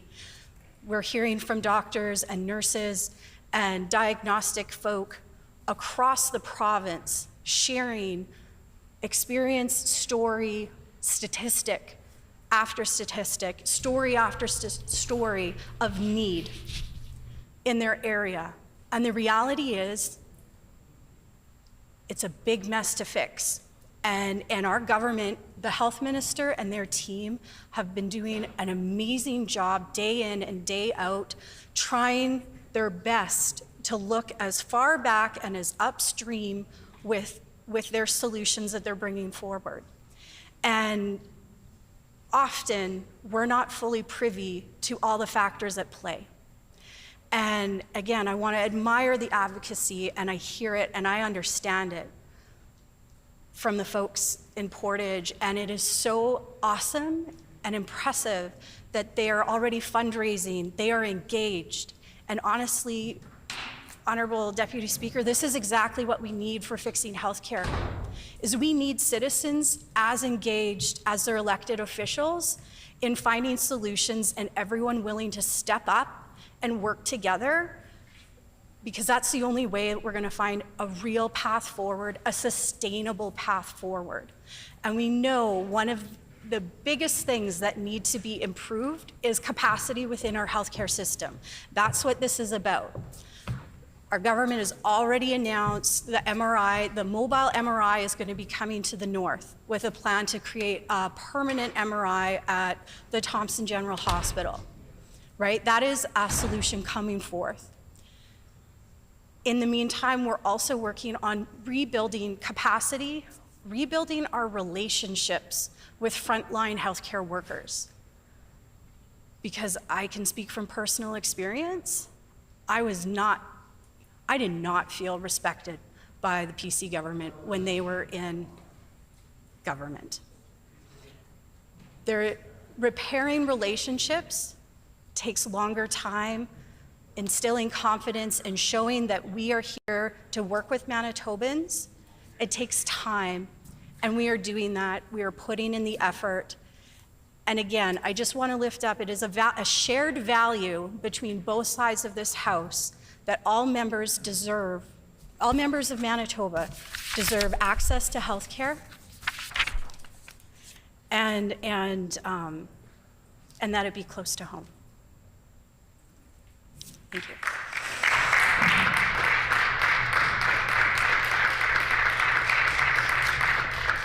The honourable member for Portage La Prairie. Honourable Speaker.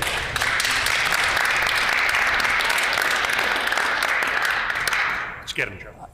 I want to thank the member from Tuxedo for her words, because there's a number of them, I think, that this whole House can agree on. And I think the one thing that we can agree on is this MRI situation in Portage La Prairie should have nothing to do with politics. It should only have to do with people. The 24,000 people that are waiting for an MRI today. I wanted to take this opportunity because I think when we're talking about this, and this might be my last opportunity to speak about this before the break, is I want to dedicate what I'm going to talk about today to a mom. To a mom that's here today with us.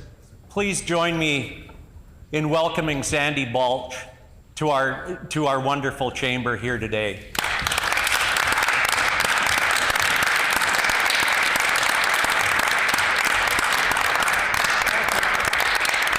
Ron did the right thing. I want to talk about some of the stories and some of the commitments, and yeah, we do. We do advocate for a lot of the same things out there, especially when it comes to healthcare. But this one's a little bit different. The citizens of Portage and all across Manitoba have spoken, Honourable Speaker. We are now over 4,000 people that have signed a petition to put the MRI into the hospital, the new $500 million hospital, the new hospital that is one of the largest infrastructure projects in Canada today.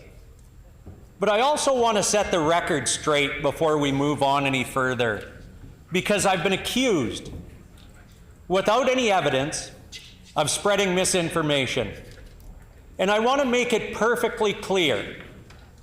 The Hospital Foundation has committed a minimum of $5 million, and I tabled yesterday from the executive director of the Portage Hospital Foundation that they'd be willing to speak to the government if there was some other opportunities out there as well too. Because the Portage and District Hospital Foundation started this fund many years ago that I'm happy to be part of, that a number of people in Portage La Prairie and surrounding area are proud to be part of. And it was set up for two things. Number one, to help with the capital cost of the new Portage and District General Hospital. Check, done. It was also set up so that it could help enhance equipment going into the new hospital. Already started. It has also been there to help with the purchase, and I reiterate, the purchase and construction of an MRI in Portage La Prairie. Roughly $1.5 million for the MRI itself. And I know we've heard that the NDP has set aside $1 million for a mobile MRI up in the north at some point. So $1.5 million for the machine, I would expect to be in line, as that's what the NDP has been using for numbers. And while we are under construction, approximately $3.5 million to accommodate the project. That does not include people to run it. It does not include operating costs. But again, I challenge across the way, have you talked to the foundation about operating or people? The importance of doing this right now, and again, I will go back to the member from Tuxedo. We are short on healthcare workers. So why not start this project now when we are roughly 18 to 24 months from the first patient entering that regional hospital? Does that not give us time to attract the proper technologists? If they don't have the training, it will give them the opportunity to do that. From what I've heard from the Technologists Association is that it is roughly an 8-month course if you are already a lab and x-ray tech. But again, going back to people, because this is what it's about. The person in the gallery that I mentioned, Sandy Balch, has a daughter that has been waiting for an MRI for over 6.5 months. She is prepared to go anywhere in the province for this MRI. It is most important too because there's other underlying health concerns. Sandy's daughter should not need to wait 6.5 months to go somewhere else for this MRI. I also want to dedicate this to two people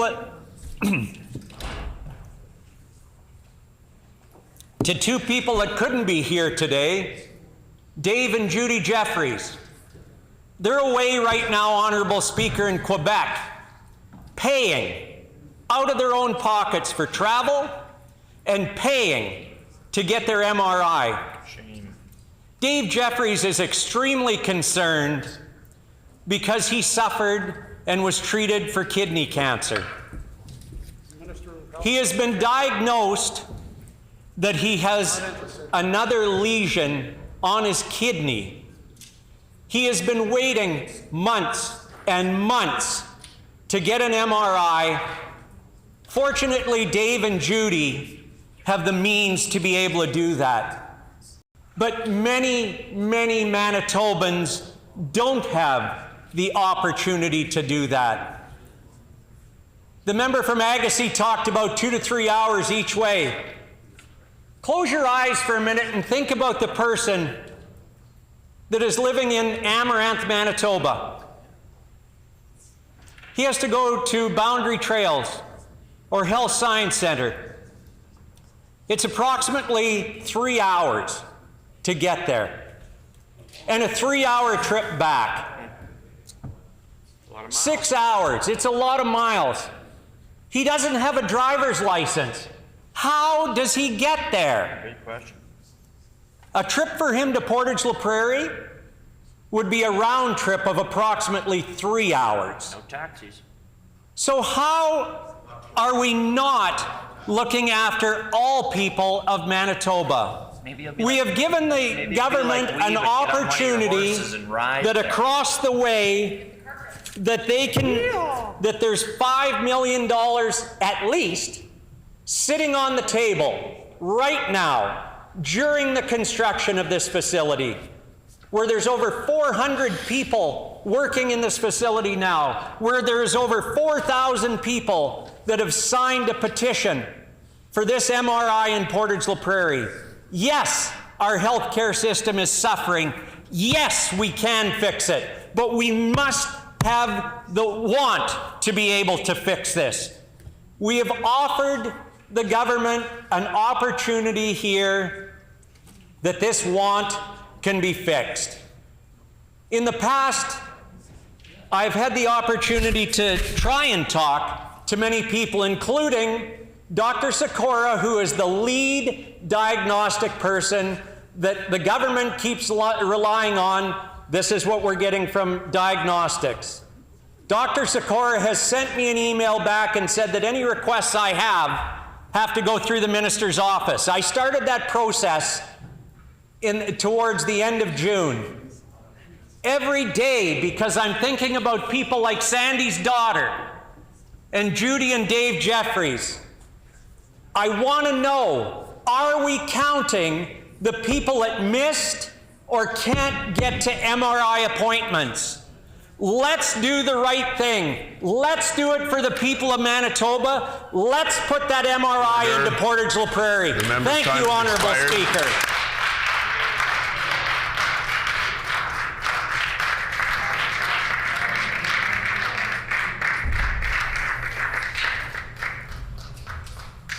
The Honourable Member for Waverley.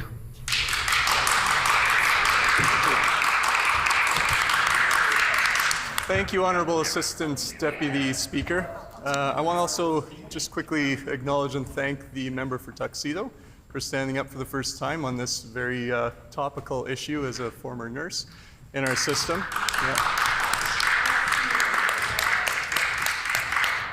And I also want to welcome the guests that were brought in by the member for Portage La Prairie. Thank you for being here today to advocate on this important issue. You know, Manitobans, no matter where they live, they deserve to have access to timely, quality health care, and it's got to be close to home. You know, it's a fundamental right that we on this side of the House are committed to upholding, and that's been made clear in our first year in government. We understand that the people of Portage La Prairie, like all Manitobans, want and deserve the best health care possible.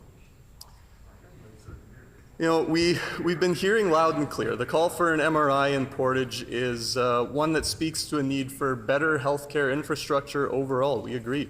And that's a need that we can all understand. And we also know that when people are calling for improved healthcare services, they're doing so because they care deeply about the well-being of their families and their communities. But it's critical that we take a step back and examine how a healthcare infrastructure is actually built and sustained. This is an incredibly important step, and it's not as simple as just saying we'll buy a machine. The challenges of establishing and maintaining healthcare infrastructure and services, they go far beyond those initial costs of equipment, and it really requires a coordinated, multifaceted approach that ensures those services are not only available but sustainable over the long term. And this is incredibly important, particularly in rural Manitoba, where we want to make sure that everybody has good health care access close to home. You know, and again, like I said, it includes staffing, operational capacity, maintenance, the integration of services into the broader healthcare system. And I know this sometimes sounds a little bit like bureaucracy, but this is not just abstract bureaucratic concerns. These are real-world factors that a responsible government needs to take into account to determine whether or not a healthcare system can meet the needs of the people it serves. And unfortunately, when the previous government built the hospital and started the planning for this new hospital in Portage-la Prairie, they either didn't fully understand or perhaps more cynically didn't seem to care about the amount of careful planning that needs to go into healthcare infrastructure to make it functional for the community. And truly, building a facility is one thing, but making sure it can deliver on those necessary services is something else entirely. And, you know, we've seen clearly from the previous government's mismanagement of the provincial public purse that they don't seem to have a great eye for detail. And maybe that was part of the planning issue when it came to this hospital. So the question to be asked, you know, is what is a hospital good for there if we don't have the capacity to actually meet the needs? And that's what we've been working so hard, and our incredible health minister's been working so hard on, is to adjust some of these plans to make sure that we're delivering for all Manitobans. And, you know, it's the gap that we're diligently working to fill. You know, we're committed to making sure that healthcare facilities like the one in Portage not only exist, but they have those resources that we need. And building this capacity is going to take a ton of time and effort and planning, and we're doing that work. And it's not just in the short term. We want this to be available to all members of Manitoba, whether it's Portage-la Prairie, Neepawa, anywhere in Manitoba, for decades to come. You know, we know that good health care is not something that can be delivered overnight. You can close an ER overnight, as was made clear by the previous government, but it can be delivered when we commit to making the smart, strategic investments over time to create a robust healthcare system. You know, we've been increasing surgical capacity in Manitoba. We've brought in MRIs to serve remote communities. We're working on those projects. We've launched 2 new minor illness and injury clinics. These are the kind of investments that will in time reduce wait times and improve access to care and ensure that more Manitobans can get the health care they need close to home. You know, those changes though, like I said, they can't happen overnight, and after 7.5 years of those cuts and the mismanagement, Manitobans have been left with longer wait times and fewer staff in hospitals and services that were shuttered under their watch. You know, and I worked rurally for a while as a paramedic and worked in the hospitals, and I saw some of those issues firsthand. And I know how important it is to have that access close to home. Because when you're living rurally and you're in an emergency situation or you have an illness come up, it can be incredibly challenging to try to find your way to an open ER.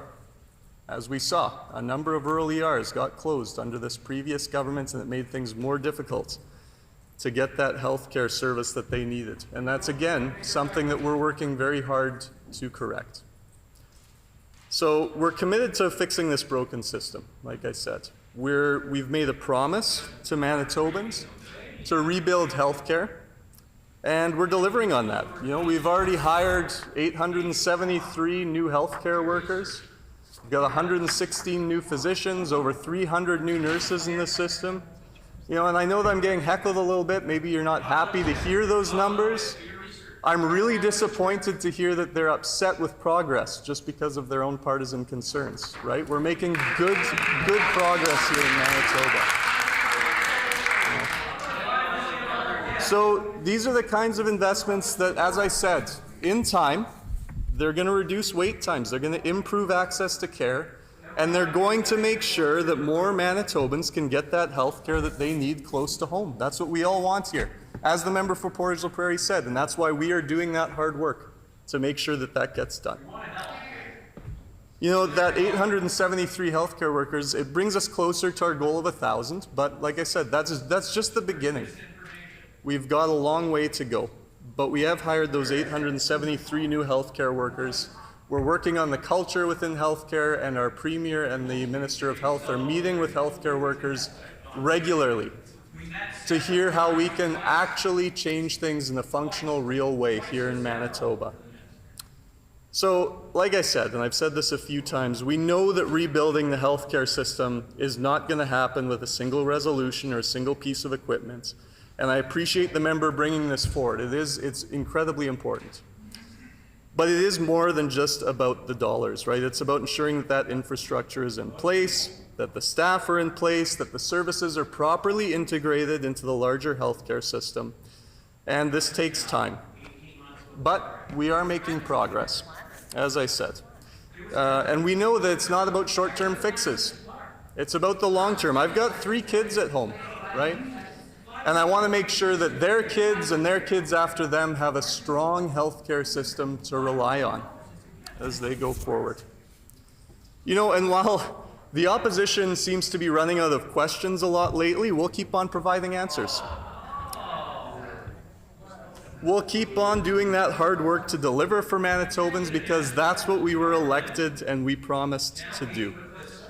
You know, just like the gas tax, we said we were going to do it, and we did it. We followed through on that promise. We got rid of the gas tax for a year. We're going to do that same work in healthcare.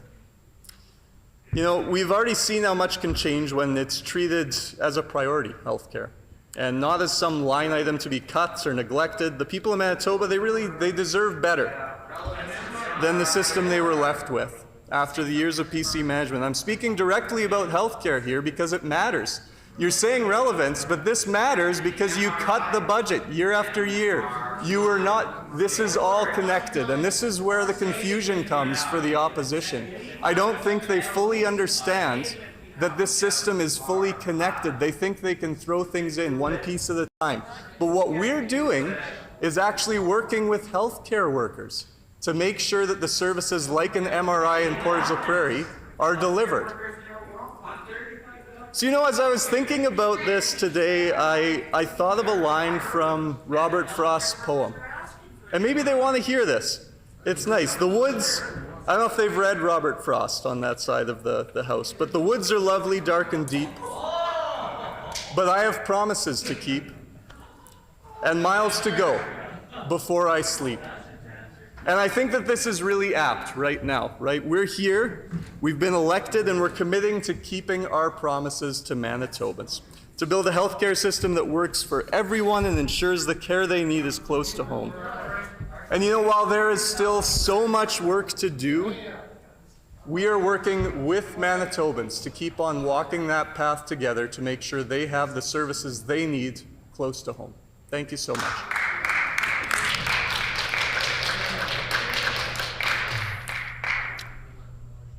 The Honourable Member for Dauphin.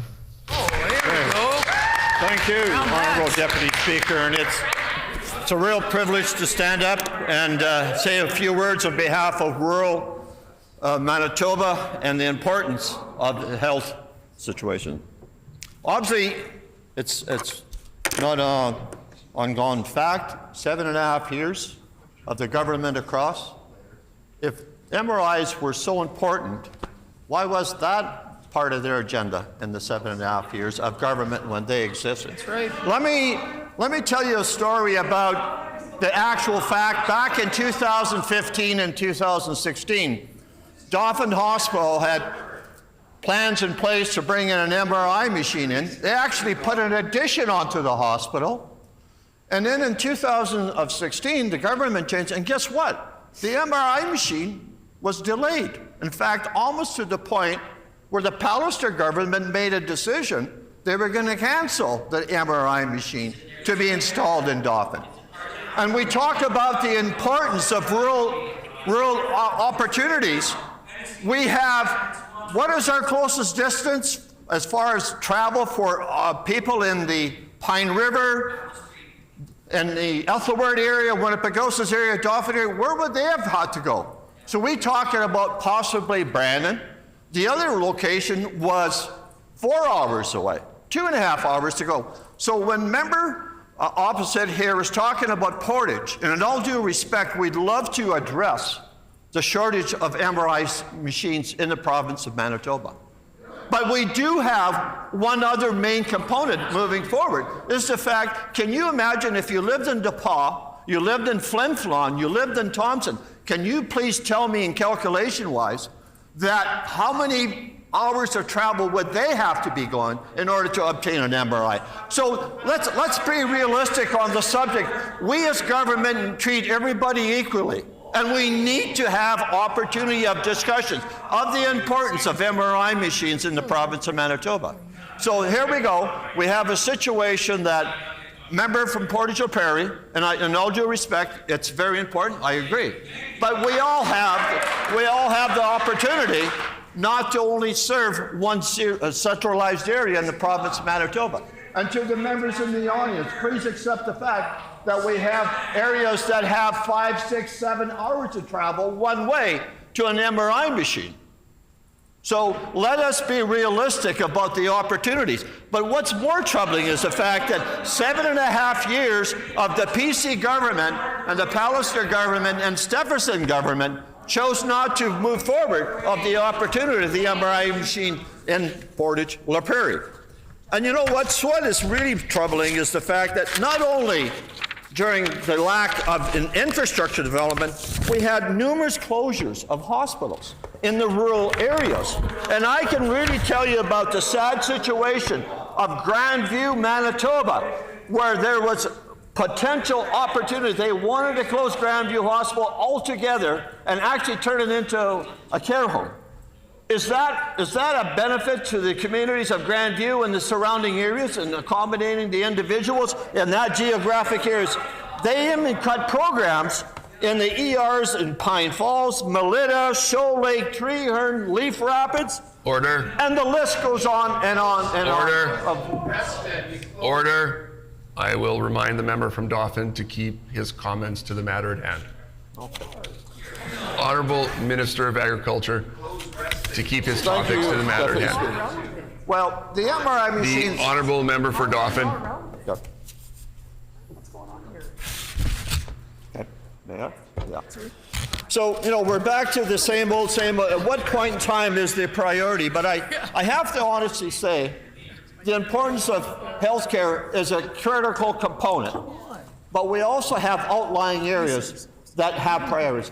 A mobile MRI machine in northern Manitoba makes a lot of sense. And I think as a health minister and our government made that proposition, we are going to focus on that to accommodate the opportunities and the priorities of MRI machines. Well, we continue to have deficits that were created by lack of healthcare workers and healthcare opportunities of doctors and the nurses that are so critical. In our province of Manitoba, without a lack of human intervention of operating these, we need the numbers to grow back up. And unfortunately, what happened was, in the last 7.5 years, we've lost the professional people, the healthcare workers, the doctors and nurses, where we need to have them in place in order to fulfill the importance of our Medicare system in rural Manitoba. And we will continue to work on that and the benefit. Not only is it important as far as an economic benefit as well to our rural communities, whether it's Ericsdale, and we can talk about Asher in Manitoba. We have an expansion going on in Asher. I've talked to the doctors in St. Rose, Manitoba. They're getting more patients coming from that geographic areas. Order. Order. When this matter is again before the House, the Honourable Minister will have, Minister of Agriculture, will have 5 minutes remaining. The hour being 12 p.m., this House is recessed and stands recessed until 1:30 p.m.